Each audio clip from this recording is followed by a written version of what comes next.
Good afternoon, everybody, or whatever time it is a day that you're watching this.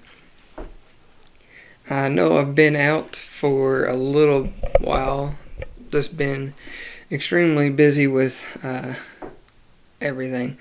It seems like when it rains, it pours. But anyway, I'm going to try to knock out a few chapters. One we're on for this video is going to be chapter 6, and it's kind of the big one, main one I wanted to focus in on.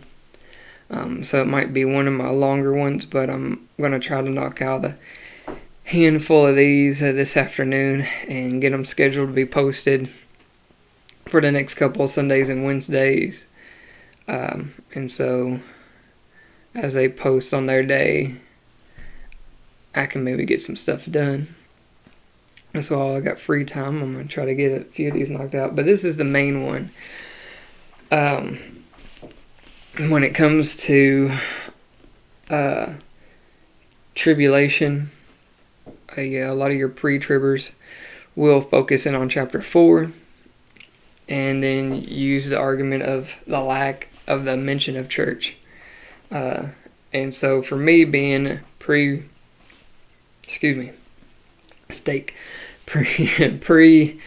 post-trib, pre-wrath, this is kind of the chapter I lean towards because it shows such a good outline. And as you can see, I've got two different places. On this side, I've got Revelation 6, but over here, I've got Matthew 24. And as I was doing my Revelation study, I did a few months before here at the church we started doing it, and I actually went in to find some proof of pre-trib, and as I did my own study, I kind of changed my mind and went on a search for what I believe. I didn't really even know what to call it until I did some research and found it. But this is kind of the big one because if you follow Revelation 6 and Matthew 24, there is such a beautiful coexisting. I mean, it's almost like you could copy and paste the two together, and it was really the big thing that kind of tipped me over. One thing being a lot of pre-tribulation arguments just didn't set right with me, and then when you come to this, it paints a pretty good picture. And so we're going to get on into it here. And I shouldn't have floated that over here because I'd rather see the Bible than my face. But we're going to break it down a little bit. So Revelation 6:1. And I saw when the Lamb opened one of the seals, and I heard, as it were the noise of thunder, one of the four beasts saying, Come and see. And I saw, and behold, a white horse, and he that sat on him had a bow, and a crown was given unto him, and he went forth conquering and to conquer. And so the first seal is aimed towards this leader, this person who's going to conquer. And if you come over here to Matthew 24, verse 5, it talks about, and verse 4 says, And Jesus answered and said unto them, Take heed that no man deceive you, for many shall come in my name, saying, I am Christ, and shall deceive many. And even in 1 John 2:18, it talks about many antichrists have come, but then there's coming the antichrist. And as you can see, it's lining up here. He's going to say, I am Christ, and shall deceive many. There's going to be a lot of deception going on this time. So let's go over here. I don't know why I did that. But anyway, in verse 3, And when he had opened the second seal, I heard the second beast say, Come and see. And there went out another horse that was red, and power was given to him that sat thereon, to take peace from the earth and that they should kill one another. And there was given unto him a great sword. And so let's talk about war. There's no more peace. If there's no peace, there's war. And a great sword. That could be great weapons, nuclear warfare or anything like that. So let's go over here to verse 6 in Matthew 24. It says, And ye shall hear of wars and rumors of wars. See that ye be not troubled. For all these things must come to pass, but the end is not yet. And for me, that's a big tee off, that the rapture hasn't happened yet. The end's not here yet. And so let's go back to verse 5. And when he had opened the third seal, I heard the third beast say, Come and see. And behold, and lo, a black horse. And he that sat on him had a pair of balances in his hand. And I heard a voice And I heard a voice in the midst of the four beasts say, A measure of wheat for a penny, and 3 measures of barley for a penny, and see thou hurt not the oil and the wine. And so we're getting into a financial, almost like a famine. The amount of bread, the amount of money for bread, and the simple living things is skyrocketing.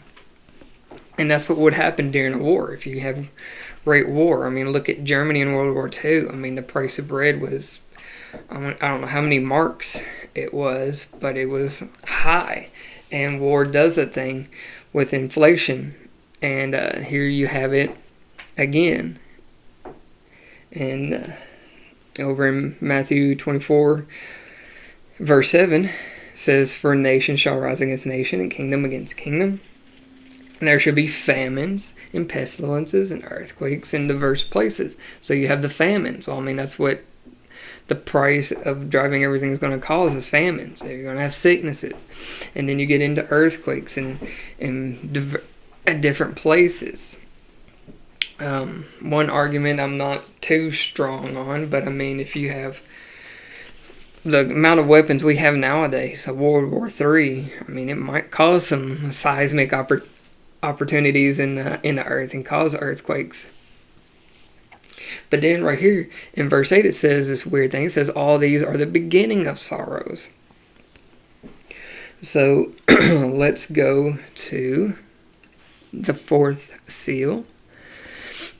And when he had opened the 4th seal, I heard the voice of the 4th beast say, Come and see.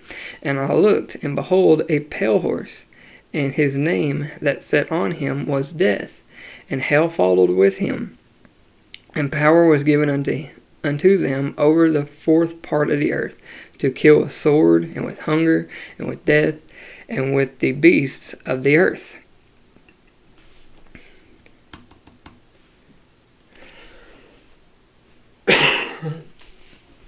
And then in Matthew 24:9 says, Then shall they deliver you up to be afflicted, and shall kill you, and ye shall be hated of all nations for my name's sake. There's going to be this great plague. They're going to blame, the Christians for the famines and the wars and everything. And the Antichrist, he's going to say, all this wouldn't be happening if it wasn't for those pesky Christians doing their thing. So let's get to the 5th seal. But I mean, when it comes to killing a third of the earth, I mean, World War III, famine, bread and food costing so much, and it's going to cause a lot of death. And when he had opened the 5th seal, I saw under the altar the souls of them that were slain for the word of God, and for the testimony which they held. And they cried with a loud voice, saying, How long, O Lord, holy and true, dost thou not judge and avenge our blood on them that dwell on the earth? And now that's a key phrase, because it goes into tribulation and wrath and the difference. As you can see, they're waiting on God to do something. Well, if they're waiting on God to do something, that means God hasn't done anything. And that's one of the many places I back up the difference between wrath and tribulation. Tribulation is what Satan does to the earth and to God's people. Wrath is what God does to the earth. All these things mankind can do. All the things you see in the seals, mankind can do. Mankind can send the leader to try to take over the world. There's been one almost every generation somebody's tried to do that. Wars, we've always seen wars. The wars haven't stopped since Cain and Abel. Famines, there's been all kinds of different famines given from God and from people. I mean, humans can cause a famine just as much as anybody. I mean, who makes bread cost so much? A person. I mean, you could easily sell bread for nothing, but they don't during famines and all that. And so, all these things mankind can do, Satan can pull off. Wrath is when you start getting into things that mankind can't do, that has to be biblical, that has to be God-driven, and we'll get to that. And so, I made a point and I lost it. So Matthew 24:13 and 14. But he that shall endure unto the end, the same shall be saved. And this gospel of the kingdom shall be preached in all the world for a witness unto all nations, and then shall the end come.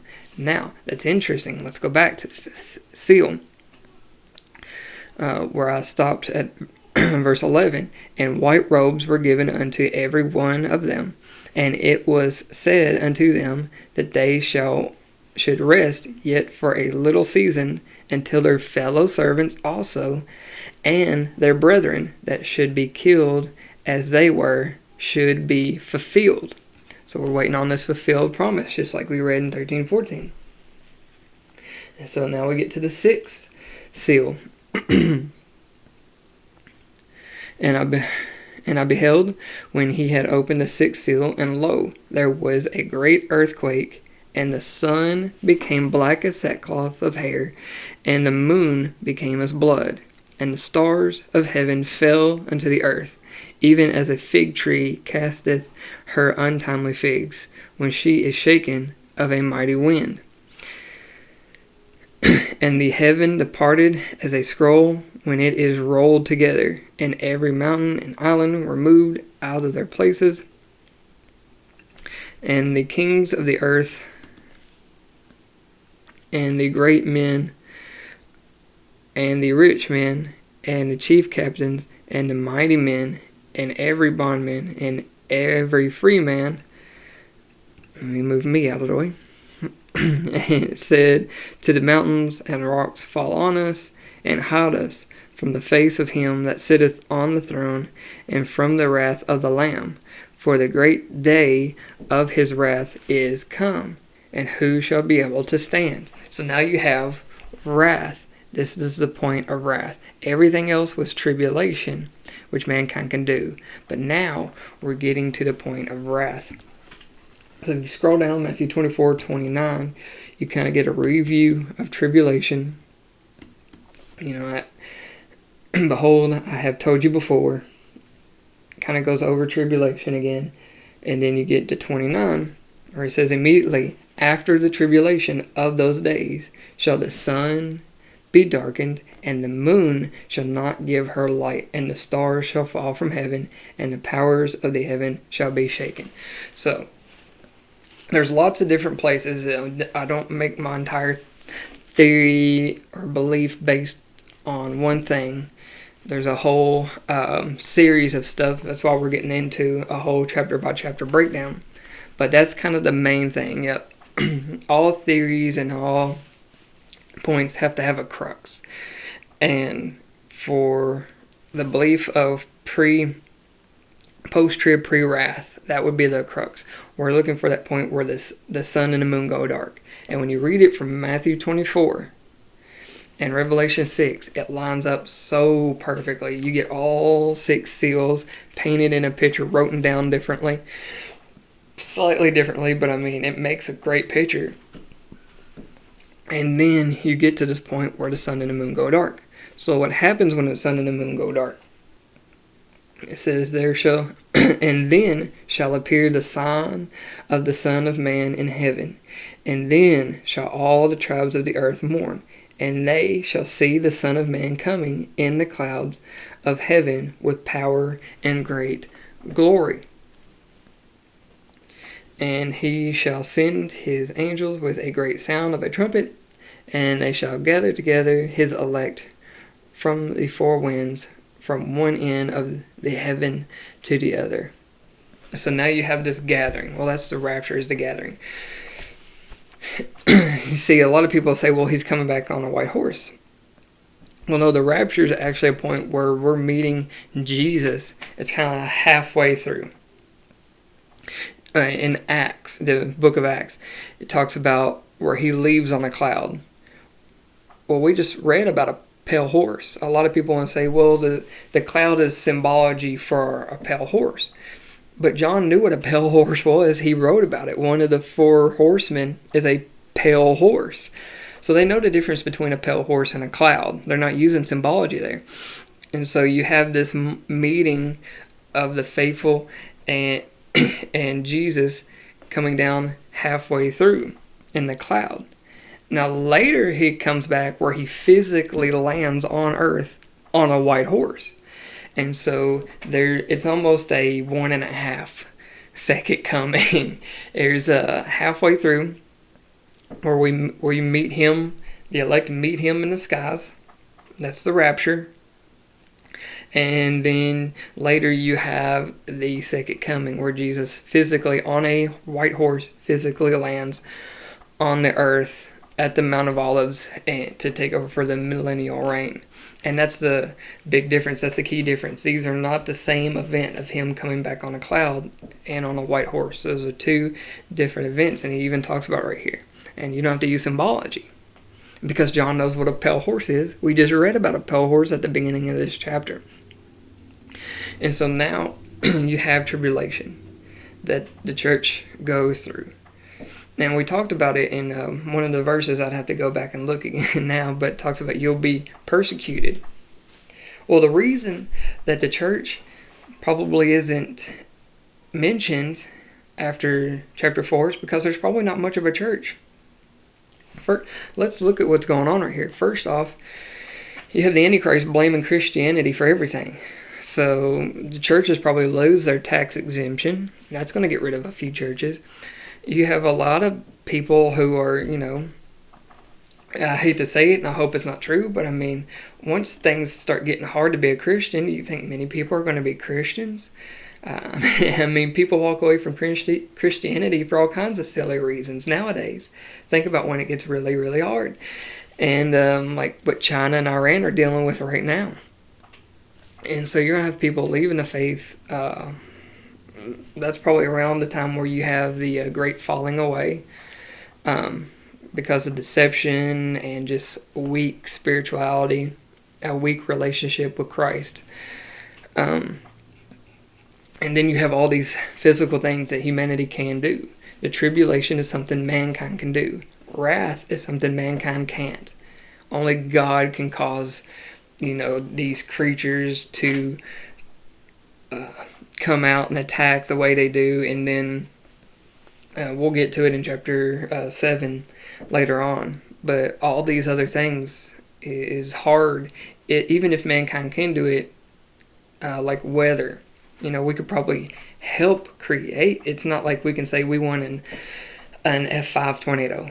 We could probably help create the scenario that causes a tornado, but we can't exactly pick the size that we want.